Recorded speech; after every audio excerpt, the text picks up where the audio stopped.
नमस्ते बच्चों, मैं पिंकी गांधी फ्रॉम लियाल पब्लिक स्कूल। कल की कक्षा में मैंने आपको करवाया था पाठ क्रिया, उसकी ये चैप्टर को एक्सप्लेन किया था। आज हम करने वाले हैं इसकी बुक एक्सरसाइज को एंड कॉपी पार्ट को। बुक एक्सरसाइज में जैसे कि सबसे पहला प्रश्न हमारे पास है, निम्न वाक्यों में क्रिया का सही प्रयोग करना है। यहाँ पे क्रिया शब्द जो दे रखे हैं उसका सही प्रयोग करते हुए हमें वाक्य को दोबारा से लिखना है। सबसे पहले हमें दे रखा था यहाँ पे, शरद ने मुझे उपहार दी। तो कितनी अजीब सी लाइन है ना, दी। तो हम इसको सही क्रिया शब्द में क्या लिखेंगे? शरद ने मुझे उपहार दिया। दी की जगह क्या लिखेंगे हम? दिया, पूर्ण विराम। ठीक है। बादल ने गर्जना किया। अजीब सा लग रहा है ना, तो सही क्रिया शब्द क्या लिखेंगे? बादल ने गर्जना की। ठीक है, किया की जगह की। वर्षा ऋतु में सभी वृक्ष आमों से लद गया। तो सही क्रिया शब्द होगा, वर्षा ऋतु में सभी वृक्ष आमों से लद गए। आगे है प्रश्न 2, चित्रों के अनुसार सही क्रिया का प्रयोग करके वाक्य हमें बनाना है। अब यहाँ पे चित्र दे रखा है और क्रिया का प्रयोग करते हुए हमें वाक्य लिखना है। तो इस चित्र के अनुसार हम वाक्य लिखेंगे, नदी पहाड़ों से निकलती है, पूर्ण विराम। इस चित्र को देखकर हम क्रिया शब्द का प्रयोग करेंगे और वाक्य लिखेंगे, बच्चे हॉकी से खेल रहे हैं। आगे लिखेंगे, माता नौकर से झाड़ू निकलवाती है। इस चित्र को देखते हुए हमने लिखा है। अगला चित्र हम देखेंगे और उसे लिखेंगे, माली पौधों को पानी देता है। ठीक है। अगला प्रश्न है हमारा, निम्नलिखित वाक्यों में प्रयुक्त क्रियाओं के भेद लिखने हैं हमें कि ये कौन से भेद का वाक्य है। बच्चे दौड़ रहे हैं, तो ये क्या हो गया है? आक्रमक क्रिया। गुरुद्वारे में गुरु ग्रंथ साहिब पढ़ा जाता है, ये क्या हो जाएगा? सक्रमक क्रिया। निकिता गा रही है, ये क्या हो जाएगा? सहायक क्रिया या आक्रमक क्रिया, दोनों हो सकते हैं। अगला है हमारा, निम्न वाक्यों में सही क्रिया शब्दों का प्रयोग करना है हमें। तो जैसे नदियां पहाड़ों से, यहाँ पे हमें दे रखा है निकलना, तो हम सही क्रिया शब्द का प्रयोग करेंगे, निकलती है। माँ ने पिताजी को चाय पिलाना, तो पिलाना की जगह हम क्या लिख देंगे? पिलाई। सही क्रिया शब्द हो जाएगा पिलाई। लता मंगेशकर ने मधुर गीत गाना की जगह पे हम लिखेंगे गाया।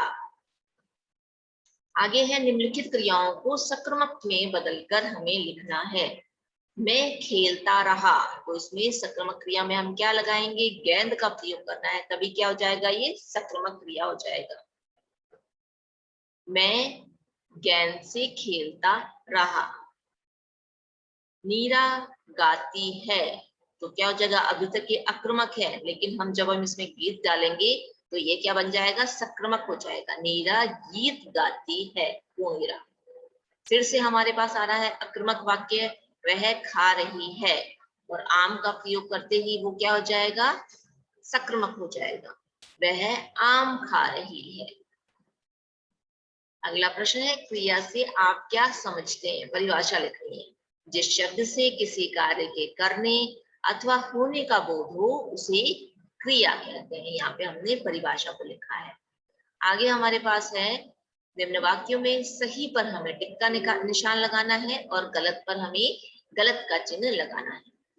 आक्रमक क्रिया उसे कहते हैं जिसमें कर्ता कोई कार्य नहीं करता, तो जबकि इसमें क्या होता है कि इसमें कर्ता ही कार्य करता है। तो ये वाक्य क्या है? गलत है। वाक्य की जिस क्रिया के साथ कर्म ना जुड़ा हो उसे आक्रमक क्रिया कहते हैं, जबकि आक्रमक क्रिया में यही होता है कि वाक्य की जिस क्रिया के साथ कर्म नहीं जुड़ा हुआ होता तो उसको आक्रमक क्रिया कहते हैं। तो ये वाक्य एकदम सही है।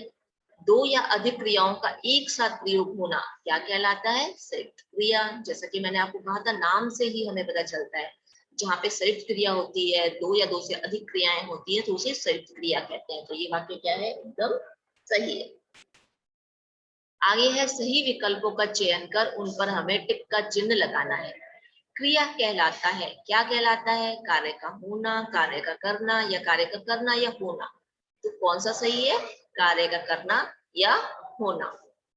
अगला है, जिस क्रिया में एक कर्म होता है वह कहलाती है, क्या कहलाती है? सक्रमक क्रिया। क्या कहलाती है? सक्रमक क्रिया। जब कर्ता स्वयं कार्य न करके किसी दूसरे से करवाता है तो क्रिया का रूप होता है प्रेरणात्मक। जब वो अपने आप नहीं करके किसी और से करवाता है तो वो कहलाता है प्रेरणात्मक क्रिया। ये हो गई है बच्चों हमारी बुक एक्सरसाइज। आगे चलते हैं हम कॉपी पार्ट। कॉपी पार्ट में हम सबसे पहले पाठ का नंबर और नाम लिखेंगे और उसके बाद प्रश्न 1 हम लिखेंगे क्रिया किसे कहते हैं।